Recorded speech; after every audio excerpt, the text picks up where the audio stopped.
Hey there! Welcome back to Reddit Dating, best channel for cheating stories.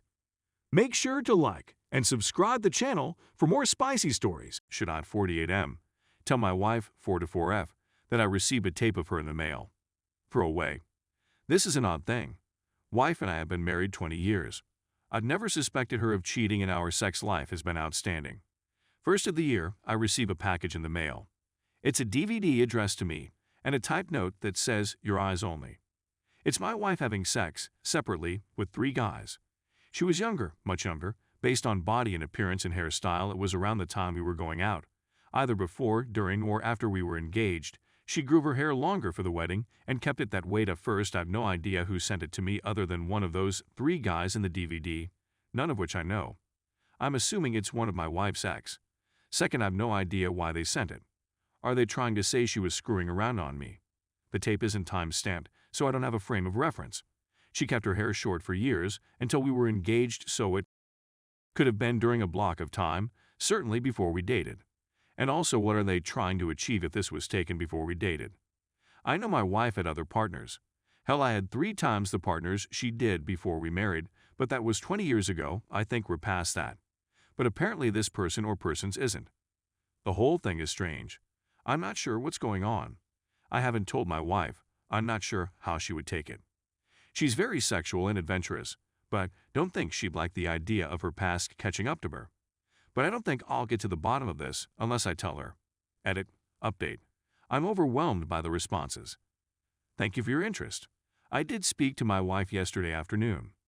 Some mentioned letting her watch it in private, and I gave her that option. She did, and we talked at length. Some of it is a bit clearer now. The 2 amateur-looking videos are 2 roommates, taken on the same night. That's why the camera doesn't move, and that's why the room is the same. I asked why the bed looks different, and she replied the sheets were a bit messy, so they changed them before they had another go. The other is a boyfriend she dated when her and I met, before we actually started dating. She knows this man is friends with one of the before-mentioned roommates, and thinks it's him who got the 3 videos together and sent them to us. Why she admits that last summer he tried connecting with her on Facebook. When she did, he tried to make it sexual again, so she stopped. She thinks he sent the DVD to cause an issue with us. For the first time, I now have doubts. Her answers are logical but seem a bit off to me. And honestly, I may be just upset that she did 2 guys in one night. I know it was 20 years ago, but that's still hard to take. Call me shallow if you want. Also, she didn't seem shaken by the DVD or the fact I had it, merely irritated that this person sent it.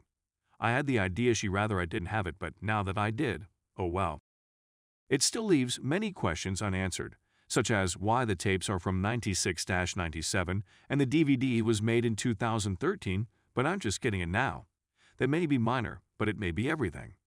Plus, how does this gentleman know where I live? Facebook doesn't give you that information. Being in contact with someone does, so now you see why I have doubts. Thanks to you all for your concern and feedback. I love my wife and cherish her, and her past is her past, but for some reason it's slapping us in the face right now. I will take some time between the 2 of us to figure out what is truly going on. Edit 22. I want to clarify something. I've been getting a lot of feedback, mostly negative, where everyone is irritated with me that I'm upset with my wife for being with 2 men in the same night. None of my business. It was 20 years ago. I should man up. That sort of thing. Look, I said it was hard to take. Most men understand their partner was with different people before them, but seeing their spouse with 2 men on the same night is hard to handle. I didn't say I was changing my view of her or leaving or any other angst you want to put on me. It's just a difficult thing for a married man to see and realize. I'll get past it, but it's not an easy thing. And for everyone who says it was 20 years ago, lighten up. I challenge you to sit back, grab a beer and watch 2 young men have intercourse with your wife on the same night and see how you feel about it. Frustrated at best. You won't love her less, but you'll not feel great afterwards, trust me. So thanks for everyone calling me in, but until you're in that position, I'll ignore you. Thank you very much. Final edit. This will be my final edit.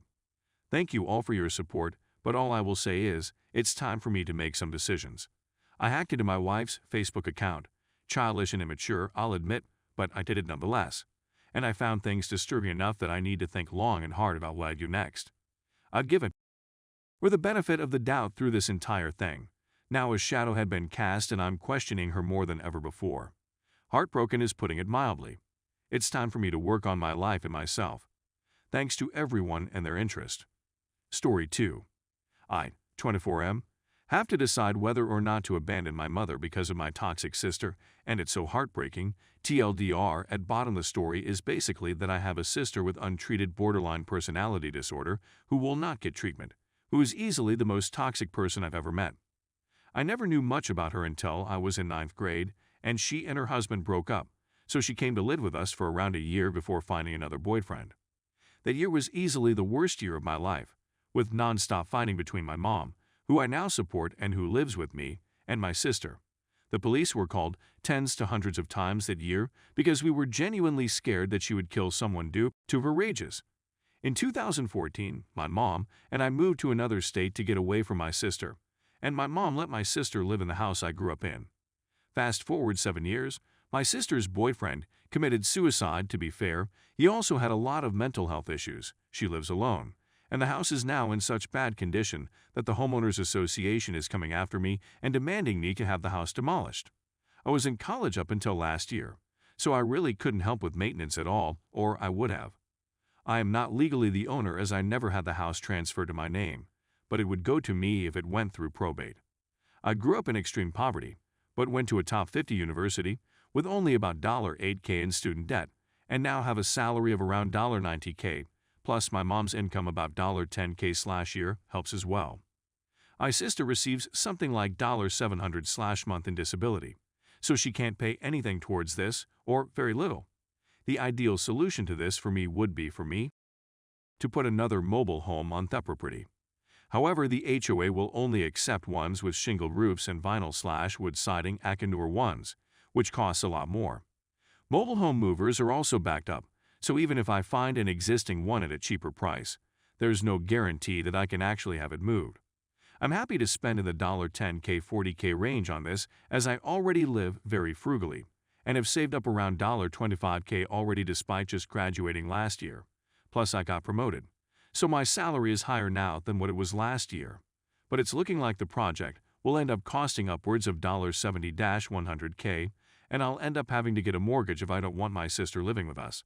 This leaves me with a few options. 1. Somehow find a cheap mobile home that can be moved, or land with a trailer or something. Spend something like $25K-40K and have it paid off within a year or two. This is the ideal option for me. I could put more towards maintenance. I know my mom is safe and happy, but I don't know if it's possible. I really hope it is, but I've been trying to find one for the past 2 weeks, and it's just starting to seem unattainable at this point. Suck it up, get a chattel mortgage, and feel secure knowing my mom and sister have separate places to live, but be out $1,500 plus per month for probably 15 years. This seems so unrealistic to me, but it is possible. I just would be so resentful for so long. The only thing that could save me at that point would be getting lucky with stocks or something and paying the house off. This is honestly probably the worst option, but I could survive just fine this way. I could still save about $600/700 per month, in fact, since I already live very frugally. 3. Just live with my mom and sister together until my sister finds government housing. I can find a cheap mobile home or something else, which would possibly be years. My sister is #1 on the waitlist for a public housing complex in her area, but has been on the waitlist since her fiancé died in 2019. There's no telling when she'll actually be able to move out. I have no idea how I would handle it this time around. I was 14 the first time and was very mentally unstable myself, but have done a lot of work on myself, so I may be able to handle it better. But I honestly think I would end up leaving anyway. 4. Leave and let my mom and sister fend for themselves. I italicize this, because I feel like that's probably what I need to do at this point. My mom won't let my sister go homeless. She will invite her to live with us, and I don't think I can deal with that again. The only thing I can do is leave, but I will feel awful for my mom.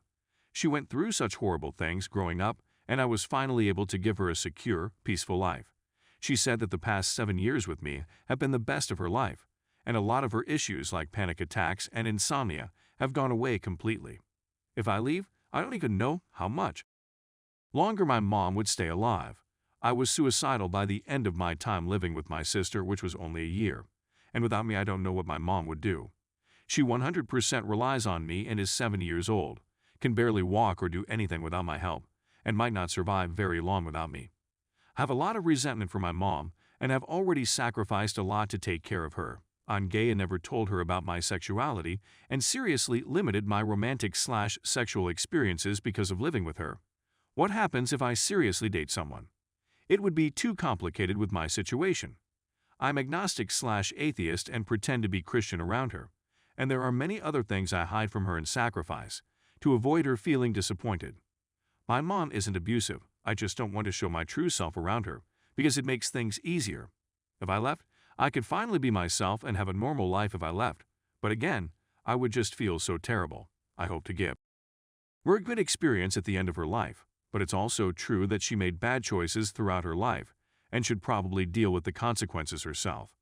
It just, again, is so heartbreaking, and I don't know what to do at this point.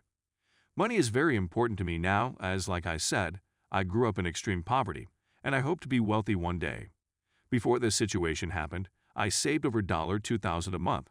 I pay the rent, but my apartment is cheap. So I could very quickly and easily become wealthy, and I don't feel like I should sacrifice that possibility just to know that my mom is safe. I am happy to pay $1040K for this, but $7100K plus is in the life-ruining range of debt that will prevent me from ever becoming wealthy. It is such a shame, because if this happened 5 years from now, I could have easily paid for it all. But that isn't how it happened, so I don't know what to do. I talked to the president of the HOA, and he is willing to give me a little bit of extra time to figure this all out, but I feel so lost.